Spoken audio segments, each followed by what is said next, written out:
Bwaraye bukeye umukuru w'igihugu Pierre Nkurunziza asubiye kugenwa ngo aze yitoze ku ncuro igira gatatu mu kibanza c'umukuru w'igihugu hari kw'igenekezo rya 25 Ndamukiza mu mwaka w'ibihumbi 2015.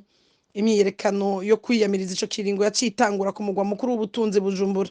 Ivyo bikaba vyabereye mu makaritiye agize amakomine ya Cibitoke, Nyakabiga, Musaga na Ngagara. Abitavye iyo myiyerekano bakaba bari bitavye akamo bari batewe n'amashirahamwe yiyemeje kurwanya ico kiringo ca gatatu yarahurikiyemwo muco bise Halte au troisième mandat. Abitavye iyo myiyerekano bakaba baratujijwe bimwe bikomeye n'abo mu nzego z'umutekano. Iyo myiyerekano imaze umunsi umwe gusa itanguye hari kw'igenekezo rya 26 Ndamukiza, abantu babiri bararashwe n'igipolisi mu makaritiye mu buraruko. Jean Nepomucene akaba yabaye uwa mbere yasize ubuzima muri iyo myiyerekano, ariko ivyo ntivyaciye intege abari mu myiyerekano ngo bace bahagarika, ahubwo n'abandi banyagihugu baba mu bindi bice baciye bitabira iyo myiyerekano mu kwifatanya n'abanyagisagara.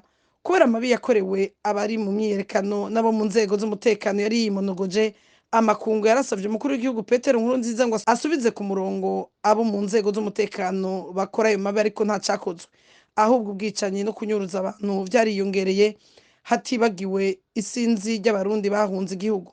Muri ico gihe c'imyiyerekano uburyo bwo kumenyesha amakuru bwari bwagabanutse biturutse yuko leta yari yategetse kuzimya ivyuma vy'amaradiyo yigenga ashika mu gihugu hagati. Abanyagihugu kw'igenekezo rya 13 Rusama bari biruhukije bumvise ko Nkurunziza yabogoje mu mabanga y'umukuru w'igihugu, ariko uyo munezero wamaze umwanya urumera. Haciye hatanga uruhigi, abantu barishwa mu barabara n'inzego z'umutekano, hongera haturirwa n'amaradiyo yigenga RPA, Isanganiro, Bonesha FM, Renaissance hamwe na Rema FM.